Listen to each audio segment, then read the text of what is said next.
One of the things that I've come to understand about political arguments is, well, people say, well, the person on the other side of the ideological continuum has different opinions than I do. It's like, no, they don't. Or maybe they do. But they don't see the same facts.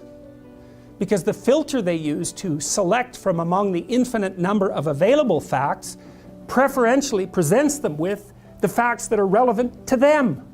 And that's already built into their ethic.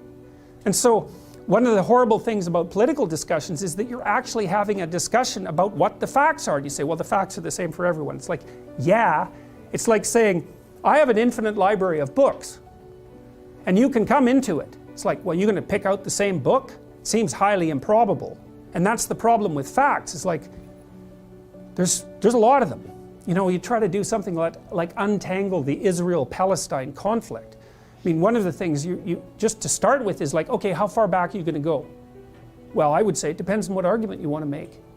You know, if you want to make argument A, you go back 100 years. If you want to make argument B, you go back 3,000 years. And then you could have an argument about which time scale you should use, but it's not like it's obvious. You know, is it 10 years? Is it 1 year? Is it 6 months? Like, it's not 3,000 years. Is it 2,999 years? Like, where are the borders of relevancy when you're laying out the landscape of the argument? God only knows. It's intractable. And you know, partly the way your temperament solves that problem, because it does, is say, well, a creature like you with your temperament preferentially attends to this set of facts. And that'll work, because attending to that sort of facts is likely to produce a reasonable outcome for you in most circumstances. And it's a way that you simplify the world and make a tremendous amount of it irrelevant. A priori filters. Okay, good. Now, the next cool thing. What happens when you see a tool? You're happy. What happens when you see an obstacle? You're unhappy. And now you understand emotions. And that's so, that doesn't take much. That's, once you've got this initial framework, it's like, okay, well, what's an emotion for? Positive. Move forward. Negative. Get away. Indeterminate. Stop. That's anxiety.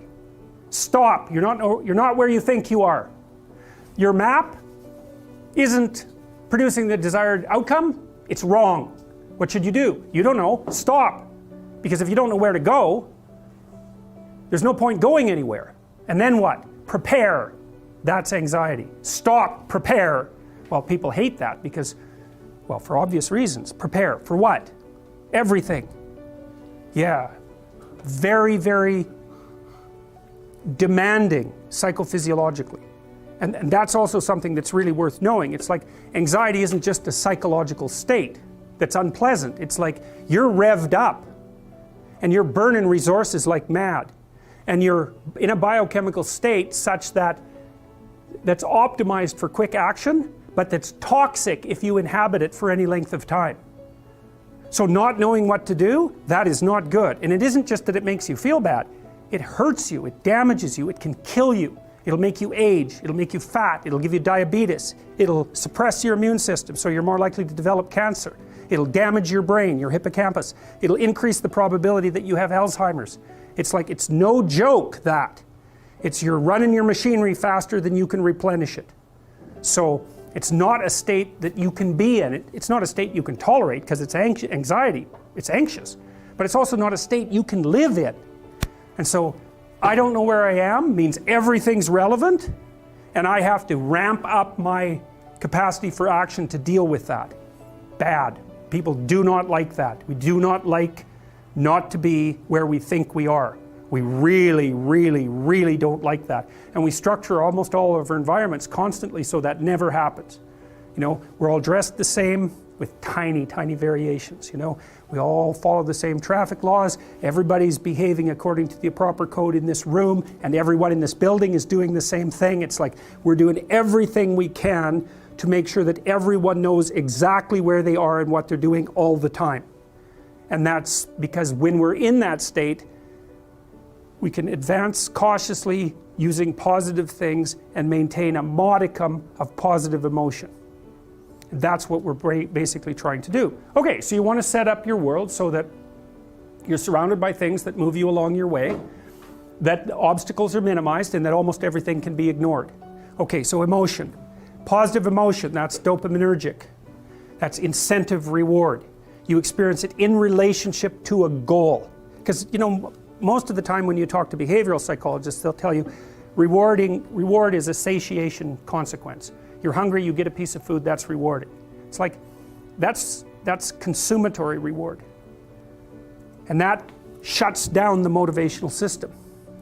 It's satiating, it makes you satisfied. That's not the same as incentive reward. Incentive reward says, come this way, good things are over here, good things are over here. And that's dopaminergic. And that's the kind of reward people really like. We live for that. So when you talk about positive meaning in your life, this is an oversimplification, but a tremendous amount of that is incentive reward. You're in a goal-directed structure, it's a value structure, let's say it's fairly well developed because you're sophisticated. Everything you do is linked to something else. You move ahead, it works, yes. You move ahead, it works, yes. And it's that constant moving ahead and the validation of the frame that makes your life meaningful. And so that also means no value system, no positive emotion, which is another thing that's so much worth knowing. You know, the postmodernists complain about value systems constantly, and they say, well, the problem with a value system is that it includes some people, winners, and excludes other people, losers. It's like, yes, that's true. What's the answer? Flatten the value system. It's like, so there's no losers. Fine, no winners either. And if the value system is flat, there's no point B, what the hell are you going to do? Where's your positive emotion? You got nothing to, you're going to wander around being happy that the value system is flat. It's like, no, you're not. Because when you flatten out value systems, you don't get rid of suffering, because you can't. All you get rid of is the possibility of positive emotion. And that is not a good solution. So then you leave people with nothing but negative emotion. It's so naive. Okay, so good. So now we know. You're going from point A to point B, you're doing that with an action. If things are working out, if you see facilitators along the way that you can utilize, you get a kick of positive emotion. You know, and you can even see that calibrated. Like, let's say you do better than expected on a test. Go, yes! It's like, that's better than doing as well as you expected. Because what the message is that not only am I moving towards my desired goal, but I'm moving along faster and with less effort than I thought. It's like, bang! Positive reinforcement. Right? You think, yes! Well, that's it. That's meaning. That's a big chunk of meaning. And so, a really meaningful event is one that gets you to the next step and simultaneously increases the probability that you're going to get to all the steps after that. That's like a maximally meaningful event. So, you know, you get, you're opening an envelope about whether or not you got into medical school. It's like you're going like this, right? Why? Why are you shaking? It's an envelope. No, it's not. It's a portal, right? It's a portal.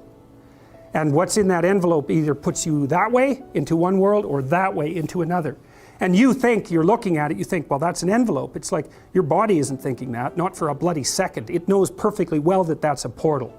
And you open it up, it's like collapse. The whole, what would you call it? That whole avatar-related future just goes ashes. Or, bang, it springs into reality. And you perceive that, and that you perceive all of that almost instantaneously, and that produces that radical transformation in emotion. You're not reacting to the envelope, or maybe the envelope isn't what you think it is, or maybe the envelope isn't what you see, and that's more accurate. That's way more accurate. The envelope is way more than what you see.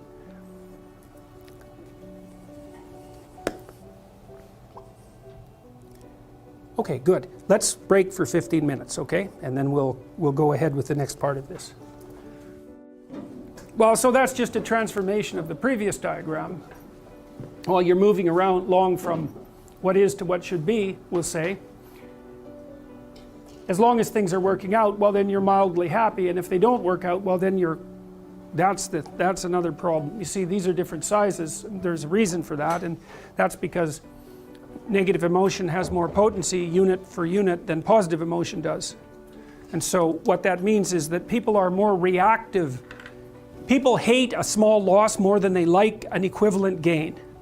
And so we're tilted to some degree towards a bias for negative emotion. And that is also dependent on temperament, because somebody who's very, very low in neuroticism, that's basically anxiety and emotional pain susceptibility, something like that. So that would be the threshold for experiencing a certain level of anxiety or emotional pain, but also the length of time that would take to recover. It's something like that.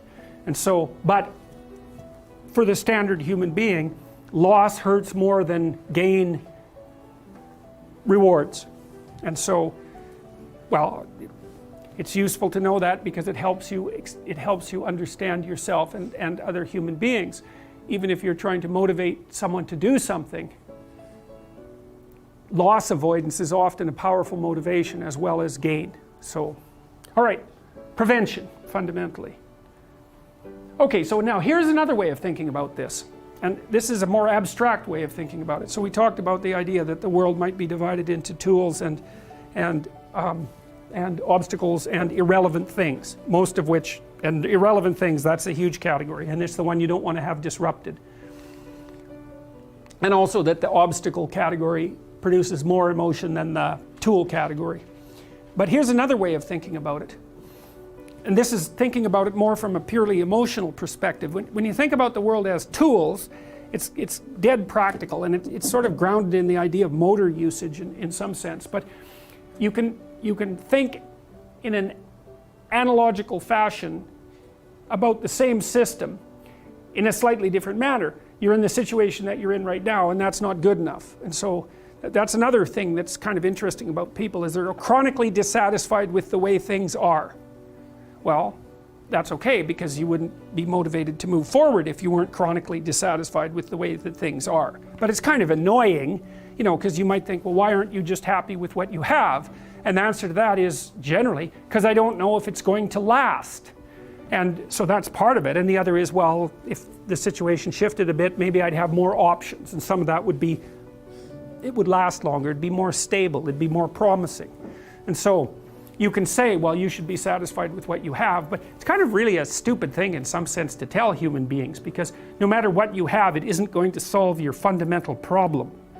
So the problem isn't going away, and you can't just fool yourself into saying, well, what I have is great. You could say, I could have a hell of a lot less, and that would be bad, and most people have a lot less than me, and I should be grateful for what I have. That's fine, that's perfectly reasonable. But you're stuck in this, you're stuck with this chronic sense of unfinished business, and the reason for that is, well, you're permanently vulnerable, so how else would you, how could it be otherwise? And even if you've got your problem solved, then there's 3 or 4 people in your family that by no means have got their problem solved. So the problem of problems never goes away. That's an existential, that's a good thing to know existentially too, because it helps you calibrate your life properly. Because you might be thinking, well, if I just got everything together, you know, I'd hit some plateau of satiation and stability, and then I would just be there. It's like, no, that's never going to happen. It's never going to happen. So you might as well just forget about that. What you can, it's a Sisyphus issue, you know, the guy who pushes the rock up the road and up the hill and it rolls back down. I think it was Nietzsche who said we must presume Sisyphus to be happy, something like that. Well, maybe you want to push a damn rock up a hill, you know, it's going to roll down again. It's like, what are you going to do, just sit there by the rock? It's okay to be active, even if the problem you're trying to solve is not fundamentally solvable. That doesn't mean it isn't worth trying to solve.